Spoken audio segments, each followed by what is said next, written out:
ഇപ്പോൾ നമ്മുടെ one piece കമ്മ്യൂണിറ്റിയിൽ ഏറ്റവും കൂടുതൽ ചർച്ച ചെയ്തുകൊണ്ടിരിക്കുന്ന രണ്ട് പേരുകളാണ്. ഒന്ന് നമ്മുടെ ഗോഡ് ഓഫ് വാർ, ഒന്ന് നമ്മുടെ സോഡ് ഗോഡ് റിയൂമിയും. എന്താണെന്നല്ലേ അതറിയുന്നതിന് മുമ്പ് നിങ്ങൾ ചാനൽ സബ്സ്ക്രൈബ് ചെയ്തില്ലെങ്കിൽ ചാനൽ ഒന്ന് സബ്സ്ക്രൈബ് ചെയ്ത് ബെല്ലൈക്കൺ എനേബിൾ ചെയ്ത് വെക്കുക.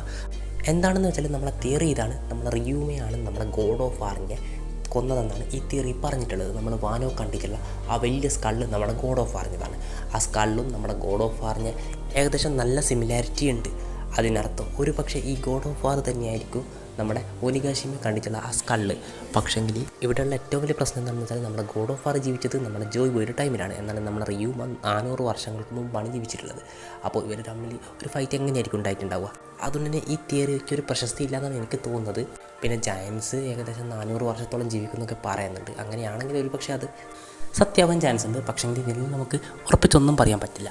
സോ ഇതാണ് എനിക്ക് പറയാനുള്ളത്. നിങ്ങൾക്ക് ഇതിനെക്കുറിച്ച് നിങ്ങളുടെ അഭിപ്രായം ഒന്ന് കമൻറ്റ് ചെയ്യുക. സോ വീഡിയോ ഇത്രയേ ഉള്ളൂ. വീഡിയോ ഇഷ്ടമായിട്ടുണ്ടെങ്കിൽ ചാനൽ സബ്സ്ക്രൈബ് ചെയ്യുക. So okay, by.